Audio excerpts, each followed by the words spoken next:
All right, welcome to Starting from Scratch percussion video number 2, where we'll talk about the proper grip of a drumstick.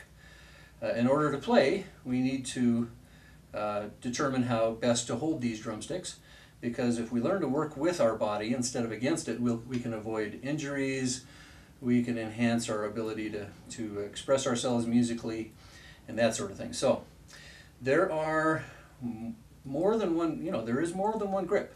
There are probably quite a few different styles of grips, so I will talk about the one that is most used throughout the world. This grip is called the matched grip. It's called that because both hands are matched. And you may notice that I've got a little space between my thumb and my index finger. That's achieved by having my hand pretty elongated. If you just drop your hand in a relaxed fashion and put the drumstick right there, that's pretty much the exact grip we're looking for. The fulcrum is in the crook of that index finger and the flat of the thumb. All right. There are different schools of thought regarding how far up you should choke up on your sticks. That would be too far for most kinds of musics. This grip back here, where the butt of the stick is way back in my hand, way up in my hand, would be great for leverage, power, reach, all those kinds of things that maybe rock drummers, big band drummers need to concern themselves with. However, a good middle-of-the-road grip looks something like this. Notice a few things. The wrist is in a neutral position. As soon as I start to torque to one side or another, see that torque? As soon as I start to put a little angle in my wrist, that cuts off this carpal tunnel. Not a very healthy situation. You want to keep your wrist in a neutral position. All the fingers contact the stick. Rule number 1, the stick can leave the palm, but it pretty much should never leave the fingers. Okay? So one good exercise I give my students is to hang the stick over their shoulder and still retaining this space between my thumb and index finger, still retaining that space. We're going to do a simulation of an upside down drum. Okay, so it hits the drum head throws the stick back, the fingers move with the stick, you get the idea. Alright, so we're using fingers, wrist for slower strokes, arms for bigger, louder, slower strokes. In fact, the faster the stroke, the more the stroke moves down your arm, wrist, and into your fingers. To the point where if the passage that you're playing is fairly fast, it might be executed entirely with the fingers. All right, more on that later. But for now, just recognize that this matched grip is a good grip to learn first, knowing that you will see, especially old guys like me, play with a grip called the traditional grip. Now notice what I'm doing here.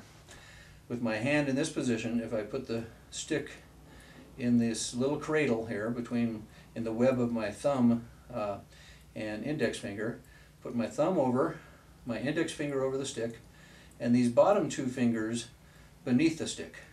Then the hand can remain elongated. See how that looks? Okay. The hand can kind of run down the stick and be relaxed, almost as if you're shaking water off your fingers. You've done this to kind of warm up your hands. It's pretty much the same motion. That's for the traditional grip. Predominantly, the traditional grip only happens in the left hand. That's because of the history of drums. The drum in the Revolutionary War or Civil War times was worn on a sling over the drummer's shoulder, and often when they'd march it would tilt. And so instead of playing like this, which would give you a tired shoulder, the drummer would just use this traditional grip. So that's where that came about, and a lot of jazz drummers still to this day, a lot of fusion drummers, a lot of drummers still play with this traditional grip. That's pretty much how they taught drums back in the 70s. Mid-70s, this matched grip became very popular, and it has a lot of advantages in the sense that it adapts pretty easily to percussion instruments.